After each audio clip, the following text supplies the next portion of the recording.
Right, come and have a look at this. Right, well that's a lovely scene there, look, you see, it's all simplified.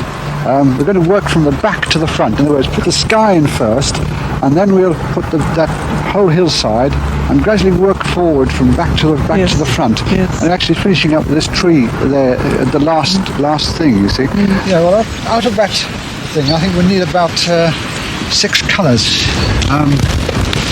We'll get those 6 colours out. Well, I find with materials, some people think they're going to solve all the problems in the painting by buying more and more things, more colours, more palettes, more brushes, and so they're surrounded by this almost complex materials. My whole philosophy is to cut down everything to the very bare minimum, so that you've only got to use 7 colours, and you find that you get to know those rather like friends instead of a lot of acquaintances, and you know exactly how they're going to react with each other. I can almost mix my paints without looking at them, because I've got so few to work with, and I've got them so much in my mind.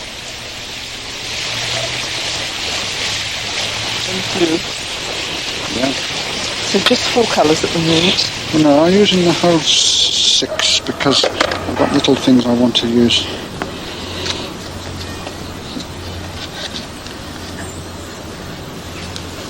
I don't use much brown. And a tiny bit of alizarin crimson just to put the sky in. Okay, well, that's about it. That's all we need. Now this gives room for moving the paint around in the middle.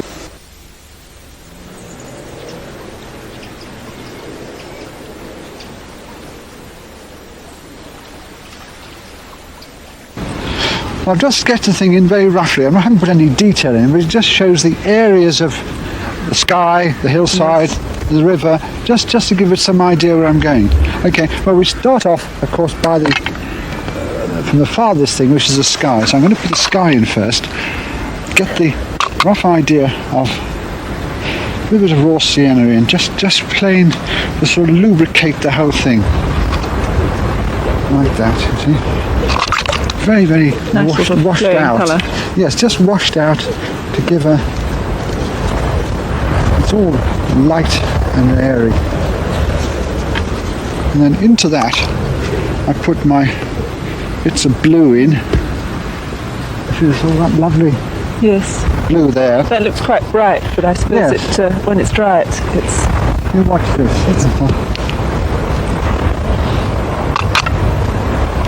Dark part of the sky at the top, and then leaving plenty of those airy nice little clouds, yes. And then into that we just put a little tiny bit of underneath shadow to the clouds. You see the underneath of them there? Yes, just darker.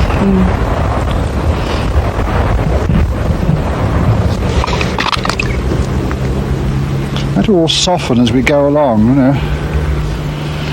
So it's all very loose, isn't it, really? Yes, fresh. That's about it, you see. That will all soften. That's all you need. I will say 1, 2, 3 at this go.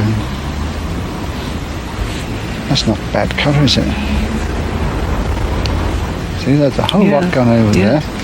And we then actually dampen it down. It powers more water, so that we've got... make it very soft. Like very soft. I like a little bit of mist at the bottom here. Put a tiny bit of blue into it. And you get a bit... I suppose the blue gives the feeling of distance too, doesn't it? That's right, yes. See, and that's more or less it for the background. Okay. Yeah, looks great. Now we'll put this in. You see that area around there, this part here, that goes in. It's nearer, so therefore the paint's got to be a bit stronger and richer.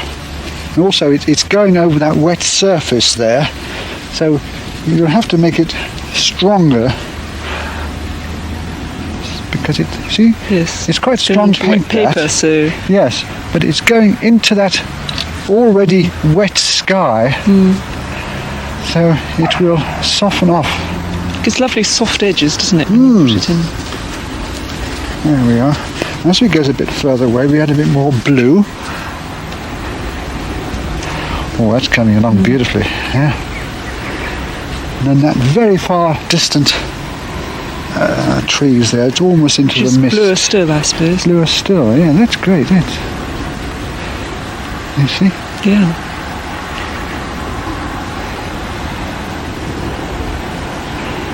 That's it. Now we go over to the other side a bit. We'll have a bit of that grass over there. We'll mix a bit of this in just to put the bank in. Lovely there. All the time. So no detail, really. No, it's just simplifying. You can't use detail with this thing. It's just, and you put the brush across in the same angle as the. There we are. Probably pale this off a bit as well, you see, just to keep it. You don't want too much strength too far away. Right, now we'll go over to this area here, which is the. I'm going to tackle those trees in the same way. Yes. I haven't got to worry about getting your hands dirty on this.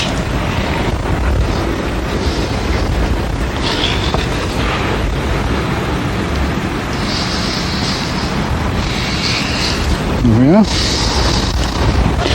And that's the bare outlines, and I'll take you down to that sharp edge. You see the sharp edge at the bottom of those trees now.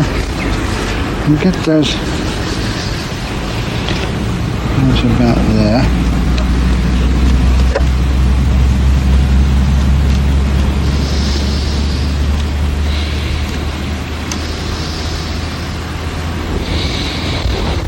Let me use this little rigger to get a few. Just a few branches. Do you put Yes, branches to in? give it a bit of delicacy.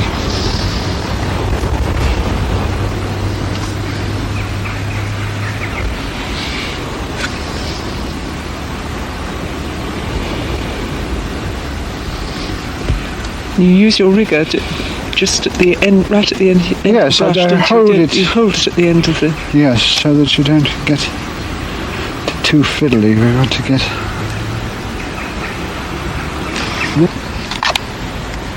So you're not worrying about each stage drying. You're just going No, straight. just carry on. Actually. Carry on and. So this is fairly dry here. You got that nice bit of light grass. Quite an intense green, isn't it, there on that grass? It is. on That's that the bank? brightest It's piece of green in the picture. the sun's almost. on it. And Yeah. It's very bright and sharp. And then as it comes over the edge of the bank, it darkens. But we can. I always think that's very tricky to get those Yes. banks to give the. We get sort of the feeling of- air. You get the bank coming down like that. You see. Ah, so And then we'll put some more stuff on top of that when it's a bit drier.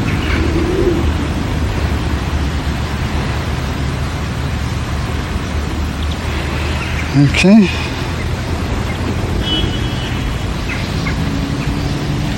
Right.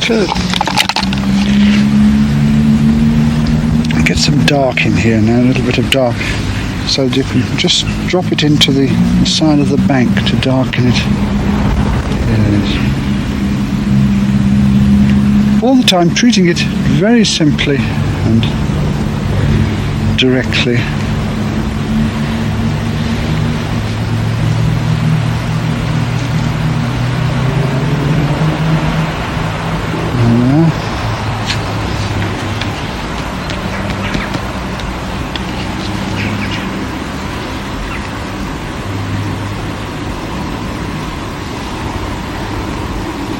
The next thing we do is the river. Right, we'll do the river now, but if you look at the river you can see all these masses of ripples and little bits of light catching. And if you try to put all those in, the thing would be a lot of fuss and rubbish. So what you do, treat it like as if it was a soft mirror, what's above it, you see. Everything that's up there has got to be shown down there. Okay, so what I'm going to do is put virtually a blue sky across that very, very lightly with a very... to lubricate the river, if you like, lubricate the water. a very wet wash then. Yes, but very lightly put over. So 1, 2, 3. You see, it's very, get some sparkle. Because I'm putting it so lightly, I get the sparkle just in it. picking up the ripples quite so I'm going to naturally. leave those there. I'm not going to sort of fuss them. I'm going to leave as much as I can there. That's nice. Because of course the river reflects what's That's really above the it, sky there. yes. Now this has got to go in. You see the reflection of that. So Is this a thicker thicker version, but that's this going in. I hope it'll go in first time. 1, 2, 3. Yes, you see, That's very bold. That's bold. It's got to be bold. That's the reflection of that. You see, well, I'm not going to fuss it again. I should stop it. And then into this, I've got to put some of that in. A little lemon yellow and lemon nail and paint grey, which is virtually just to put the reflections of that bit of wood in there, you see. And then fade it off as it comes down there.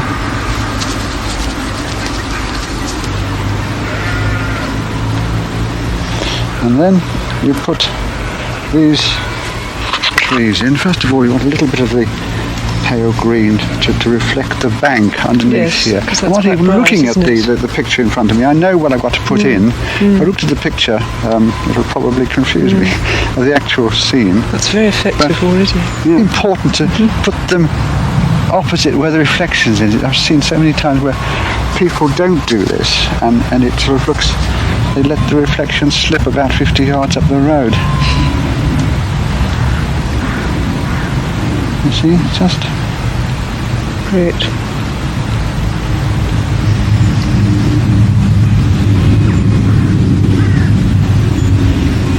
Pop it in like that, and then we just touch a little bit in there where the edge of the water is. You've left this bit quite white. Oh, I always do that. It's one of my little shine like gimmicks. Now, this is the bit I like, putting the shine on the water. As long as you don't fuss it, you can put a lovely shine just by going out like that, you see. You've got to get that right first time. Yeah, first time. There's no good fussing it like I did then.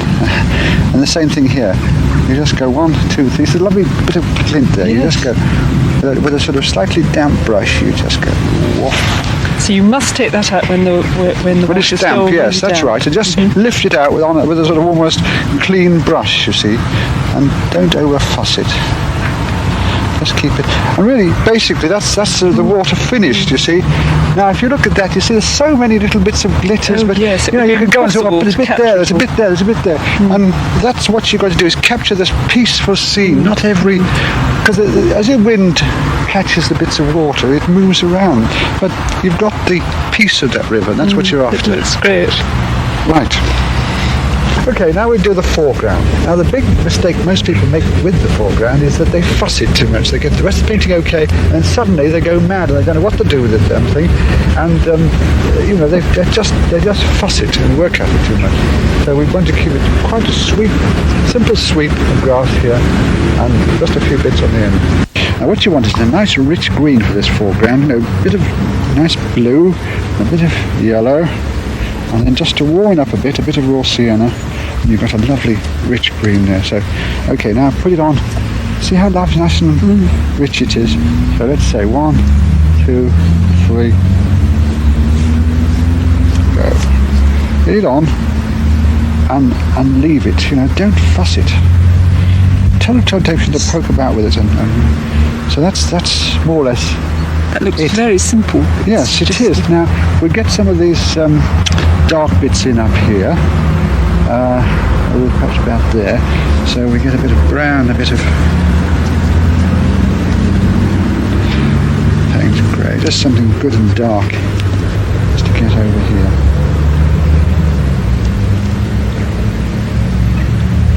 Again, don't fuss it, just put it in and leave it, as soon as you've got it. It's just an impression of what's there. And then from there on you can go over the rigger here. This is where the rigger comes in, so useful. All those lovely delicate bits of brushes and things. It's just to let's just go with it. So there's some nice ones here. It gives a nice contrast to all the softness. Get something. You mustn't have everything soft, like some people get through. Like they love this wet into wet, and they get carried away with it. You're using quite dark paint there, aren't you? Well, it is dark. Look at those. I mean, those brushes are called brushes or what they are, but it's nice sort of. It's not grass. It's really strong. You can mix a bit of grass with it as well. Because it throws everything else into the background nicely.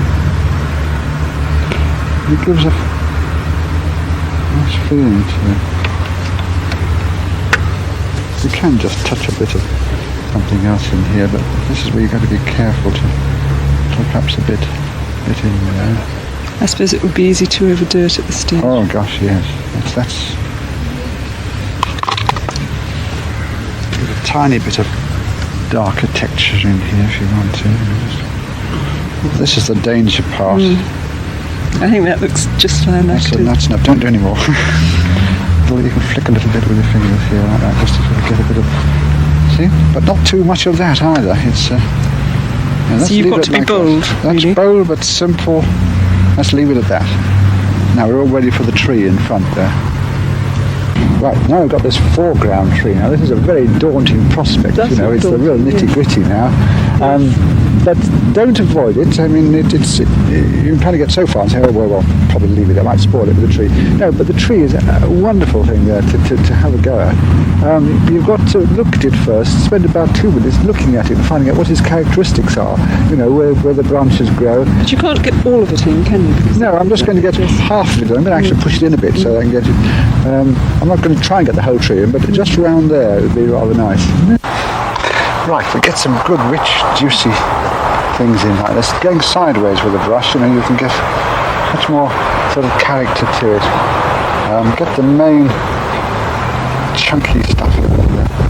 And we can go into the fine stuff later, but it's establishing this. You really need to be sure of what you're going to do before you start. Well, you've got to paint it in with a certain amount of authority, I've got to try and, I know roughly the area I want to get. And because there's lovely ivy on top as well, which I can put in there.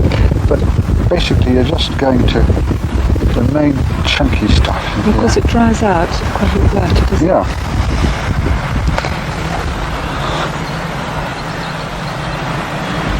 There we are. Now into that you've got to put this nice sort of bit of ivy stuff in here. You can just mix it up, just put it in here and a bit more up here. Just using the corner of the brush. To follow it too. No, I'm just going to get in the atmosphere of the thing now. Even here you've got some ivy growing up there. And it still looks a bit stark now, but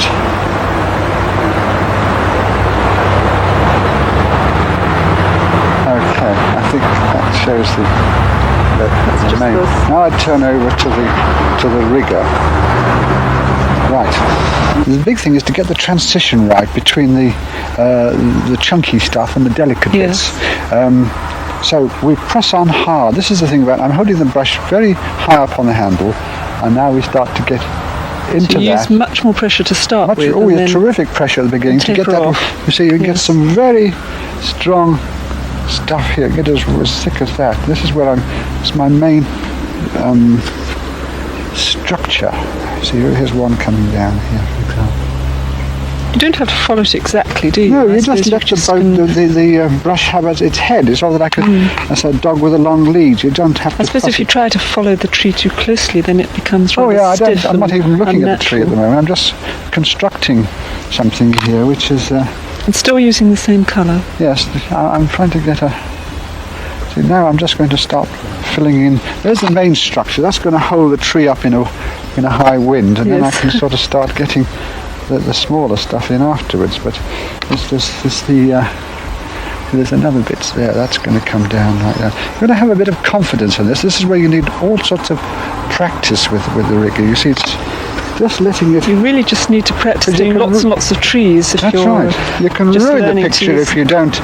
You can ruin this whole picture at this stage if you don't know what you're doing. This is why it's so important to practice this damn thing. It really is. It's beginning to pull together now. And the more you do it, the more it'll Look. And you're still using that rigger right at the top, aren't you? Yeah, right at the top, and okay.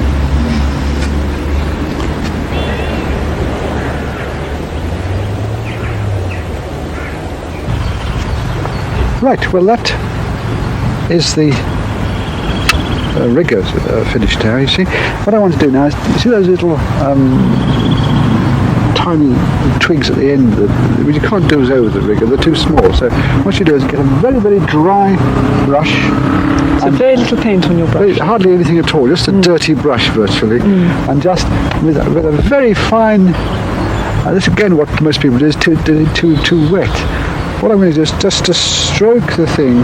It's no good being heavy-handed then. No, you've got to stroke it so gently, hardly touching the paper at all, you see.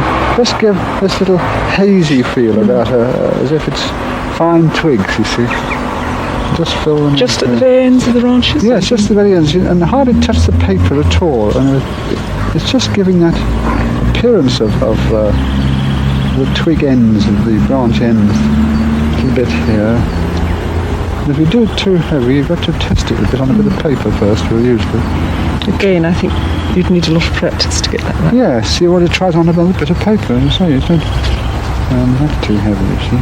But I think that's more or less it now. Yes, I think that's done it. Looks very good.